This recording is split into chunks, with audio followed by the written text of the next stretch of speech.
বন্ধুরা আমরা একটা অভিযানে যাচ্ছি। পুরো কিছুটা পরিমাণে আজকের আম তুলবো, আচার বানাবো। ভিডিওটা স্কিপ না করে প্রথম থেকে দেখতে থাকুন, আপনাদের সকলেরই কাজে আসবে।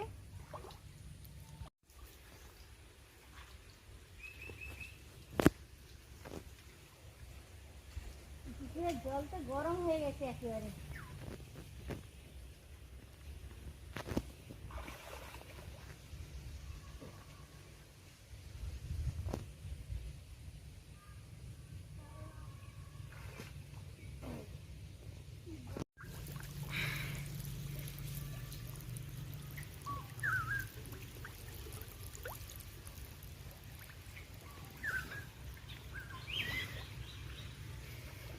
হাতে একটা আংশি নিয়েছি বন্ধুরা, কিন্তু এটা প্রচুর ভারী, বাঁশটা প্রচুর ভারী।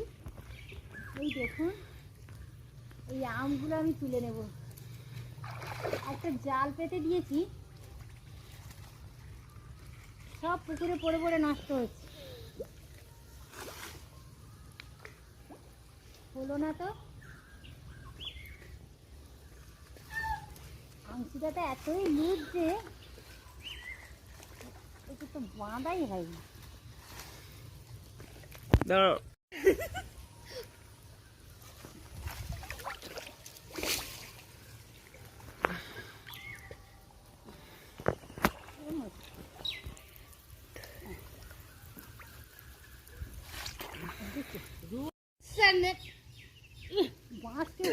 যা কষ্ট,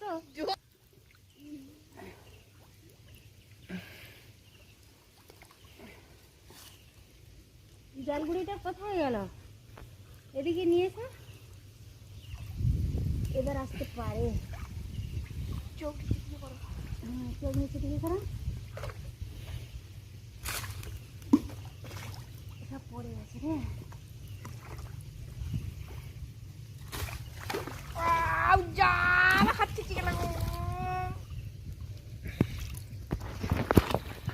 আর একটা মাথায় পড়বি।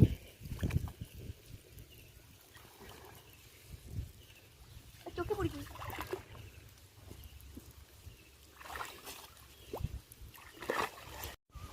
এই দেখুন বন্ধুরা,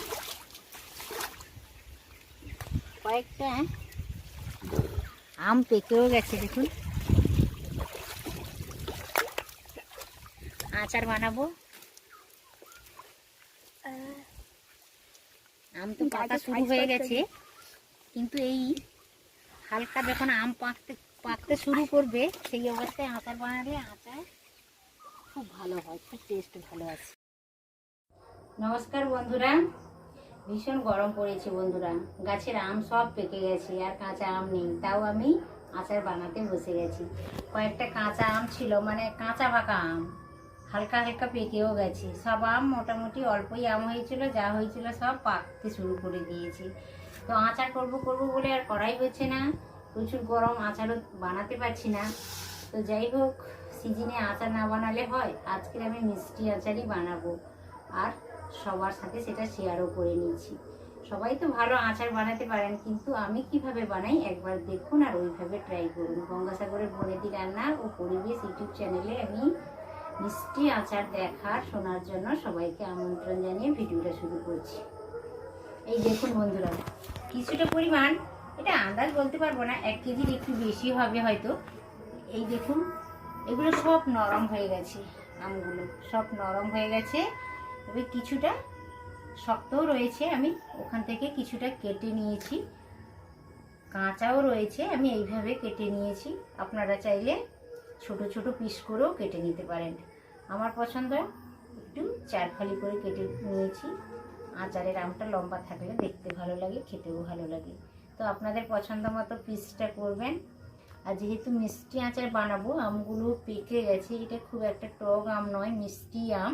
তো এই দেখুন, 350 থেকে 400 গ্রাম মতো আমি চিনি নিয়েছি। এটা 1 কেজির বেশি হবে আম।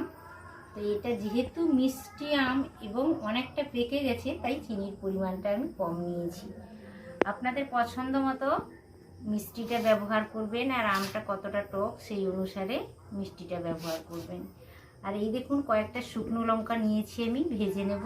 লঙ্কাটা আপনাদের পছন্দ মতন ব্যবহার করবেন। ঝালটা 1 চামচ নিয়েছি, 1 টেবিল চামচ নিয়েছি 5 ফোড়ন। 5 ফোড়নের জায়গায় আপনারা কালো জিরেটাও ব্যবহার করতে পারেন। 1 টেবিল চামচ নিয়েছি গোটা ধনে, 1 টেবিল চামচ নিয়েছি পানমৌরি, 1 টেবিল চামচ নিয়েছি জিরে, আর আধা টেবিল চামচ নিয়েছি রাঁধুনি মশলা। আর এখানে 1 টেবিল চামচ নিয়েছি আমি ভিনিগার। ভিনিগারটা অপশনাল, আপনারা ব্যবহার করতে পারেন কিংবা নাও পারেন। যদি মনে করেন যে আচারটা বেশি দিন পুরো বছর রাখবেন বা 1 বছরেরও বেশি সময় ধরে রাখবেন, তাহলে ভিনিগারটা ব্যবহার করবেন। আর যদি মনে হয় 1-2 সপ্তাহ, 1 মাস 2 মাসের মধ্যে খেয়ে নেব আচারটা, তাহলে দরকার নেই, ভিনিগার দেওয়ার দরকার নেই, এমনিতেই আচার বানালে সেটা ঠিকই হবে। আর যদি বেশি দিন রাখতে চান তাহলে ভিনিগারটা ব্যবহার করবেন। তাহলে সমস্ত আমি কিছু দেখিয়ে দিলাম আপনাদের। চলুন এবার তাহলে আচারটা ঝটপট বানাই। সমস্ত তো রেডি করে নিয়েছি বন্ধুরা।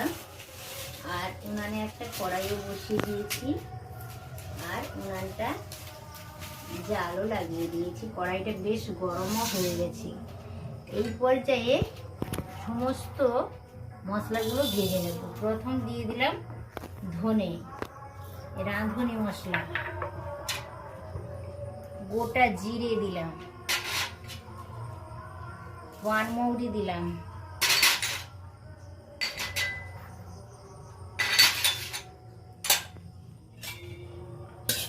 এই 4 ধরনের মশলাগুলোকে বেশ ভালো করে ভেজে নেব, ভেজে গুঁড়ো করে নেব। দেখুন বেশ সুন্দর কালার চেঞ্জ হয়ে গেছে, দারুণ সুন্দর একটা ভাজা মশলার অ্যারোমা চলে আসছে। এই পর্যায়ে আমি নামিয়ে নেব। বেশ ভালোভাবে ভাজাও হয়ে গেছে। এখন আমি মশলাটা নামিয়ে রেখে দেবো। হালকা হালকা গরম থাকবে, তখন আমি গুঁড়ো করে নেব। আমি শিলনোড়া থেকে গুঁড়ো করব, আপনারা চাইলে মিক্সি মেশিনেও গুঁড়ো করে আনতে পারেন, কোনো অসুবিধা নেই। হালকা ঠান্ডা করে এই যে দেখুন ভাজা মশলাটা আমি গুঁড়ো করে নিয়েছি। আর ভাজা মশলা সবসময় একেবারে ডাস্ট মানে প্লেন করে গুঁড়ো করবেন না, হালকা গোটা গোটা থাকলেই বেশি আচারে খেতে ভালো লাগে। এই দেখুন, এবার একটা ঢাকনা চাপিয়ে দিয়ে রেখে দেবো, সুগন্ধটা বেরিয়ে চলে যাচ্ছে। এবার উনানে কড়াইটা বসিয়ে দিয়েছি।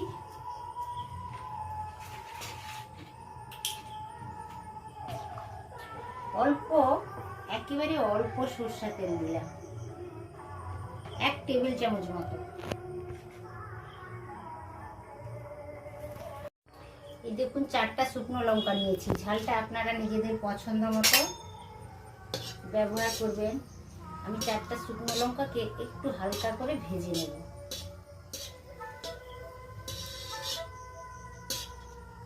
লঙ্কাগুলো ভেজে নিয়েছি। এরপরে দেখুন কড়াইতে অল্প একটুখানি তেল রয়েছে, বেশি তেল আমি ব্যবহার করব না, মিষ্টি আচার বানাচ্ছি এটা। 1 টেবিল চামচ নিয়েছিলাম 5 ফোড়ন। 5 ফোড়নের জায়গায় আপনারা শুধু কালো জিরেটাও ব্যবহার করতে পারেন, কিন্তু 5 ফোড়নের সাথে সমস্ত কিছু আছে। বেশ দারুণ সুন্দর একটা অ্যারোমা আসার জন্য আমি 5 ফোড়নটা ব্যবহার করলাম। 5 ফোড়ন থেকে দারুণ সুন্দর সুগন্ধ আসছে। একেবারেই অল্প জল দিলাম।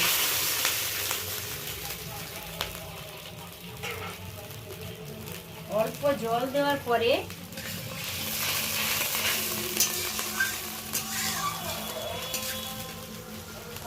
চিনিটা দিয়ে দিচ্ছি।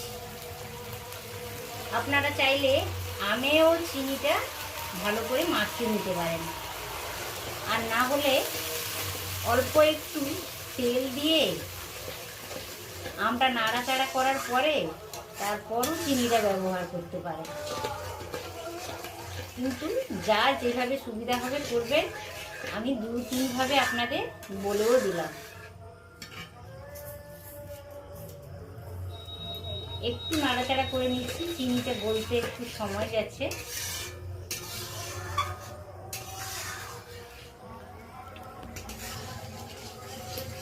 চিনি প্রায় মেল্ট হয়ে গেছে। এবার আমি আমটা কেটে ভালো করে ধুয়ে রেখেছিলাম।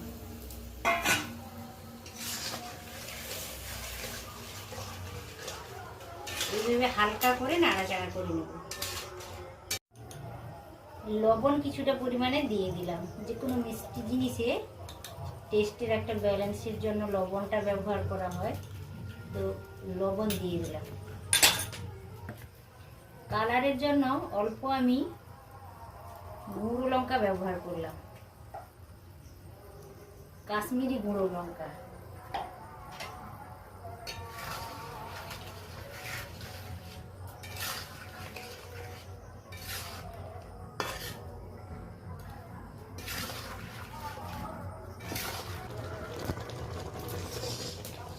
হালকা করে একটু নাড়াচাড়া করে নিলাম।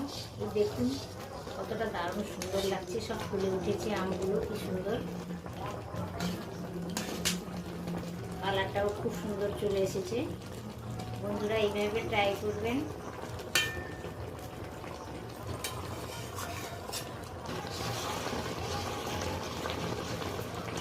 মিষ্টি আচার অনেকে বানাতে পারে না, বুঝতেই পারে না যে কখন আচারটা একেবারে রেডি হয়ে যায়। বন্ধুরা এখানে আমি আপনাদের একটা কথা বলে রাখি, এই দেখুন পুরো সব আমগুলো ভালোভাবে কুল হয়ে গেছে, নরম হয়ে গেছে, দেখেই নিশ্চয়ই বুঝতে পারছেন কি সুন্দর একটা কালারও চলে এসছে আর একেবারে নরম হয়ে গেছে। এইভাবে হাত দিয়ে দেখবেন যে চিটচিট একটা ভাব চলে এসেছে, তাহলে বুঝে দেবেন যে পাকটা ঠিকভাবে হয়ে গেছে, আচারটা একেবারেই রেডি হয়ে গেছে। দেখুন একেবারে চিনিটা তো মেল্ট হয়ে গেছে, আমগুলো সব ভালোভাবে কুক হয়ে গেছে, দেখেই নিশ্চয়ই বুঝতে পারছেন আচারটা একেবারেই রেডি হয়ে গেছে। এইভাবে আপনারা করে দেখবেন আর আমাকে অবশ্য করে জানাবেন যে কেমন হয়েছে। লঙ্কা চারটা ভেজে রেখেছিলাম বন্ধুরা, এটা হাতে হালকা করে ভেঙে নিচ্ছি।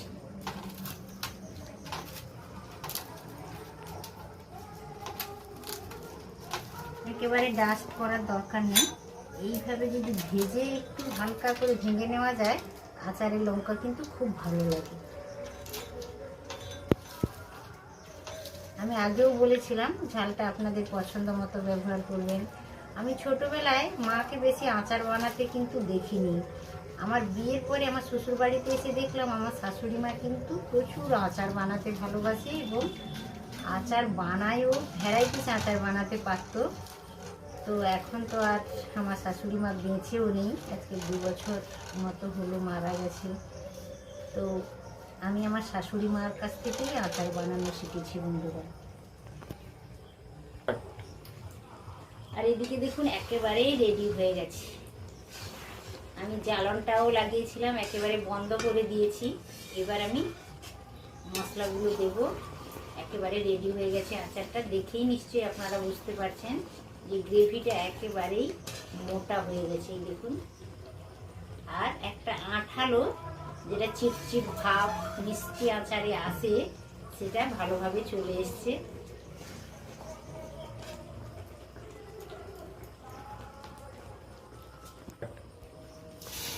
এই দেখুন লঙ্কা গুঁড়োটা ছড়িয়ে দিলাম। ঝালটা নিজেদের পছন্দ মতো ব্যবহার করবেন, কতটা পরিমাণ ঝাল খেতে চান সেই অনুসারে।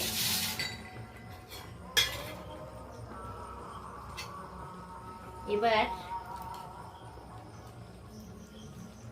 যে মশলাটা আমি গুঁড়ো করে রেখেছিলাম, ভাজা মশলাটা দিয়ে দিচ্ছি।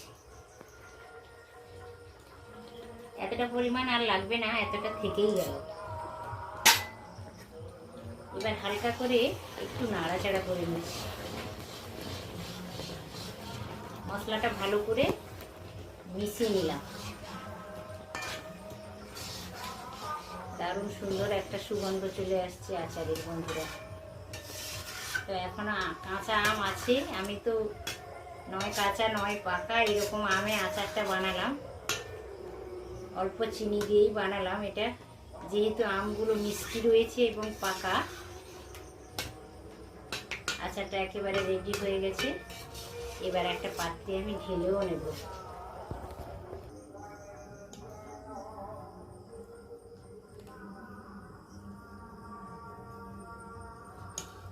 মিষ্টি আচার একেবারেই রেডি হয়ে গেল বন্ধুরা। খুব অল্প সময়ের মধ্যে আচার বানানো যায়, দারুণ সুন্দর একটা গন্ধও চলে আসছে।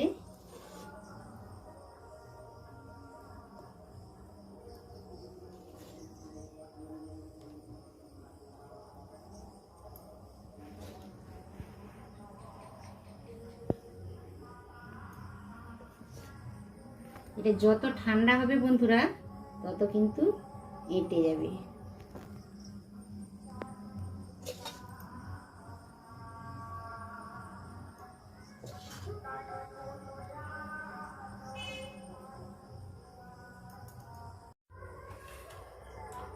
এই দেখুন বন্ধুরা, ভীষণ গরম পড়েছে, তাও আচার বানালাম। তো এইভাবে আমি যেভাবে বানিয়ে দেখালাম আপনাদের, ওইভাবে আপনারা একবার ট্রাই করে দেখুন। সবাই তো মোটামুটি আচার বানিয়ে খান বা বছর জুড়ে রাখেন, কিছুদিনের জন্য করেন। তো যাই হোক, এইভাবে একবার বানিয়ে দেখুন, ভীষণ ভালো লাগবে। অল্প ভিনিগার যে নিয়েছিলাম, এবার আমি ভিনিগারটা উপর থেকে ছড়িয়ে দিলাম। যখন কাঁচের বয়ামে আমি ঢুকিয়ে নেব, তখন পুরোটা ভালো করে মাখিয়ে ঢুকিয়ে নেব। তো ভিনিগারটা দিয়ে দিয়েছি সারা বছর সংরক্ষণ করে রাখার জন্য। আপনারা এইভাবে ভিনিগার অল্পও ব্যবহার করতে পারেন। তো ভিডিওটা কেমন লাগলো, যদি ভালো লেগে থাকে তাহলে আপনারা ট্রাই করে দেখবেন, আর ভিডিওতে একটা লাইক দিয়ে দেবেন, আর পরিচিতদের মধ্যে শেয়ার করবেন। আর ছোট্ট ইউটিউবারের চ্যানেলটি প্লিজ সাবস্ক্রাইব করে রেখে দেবেন।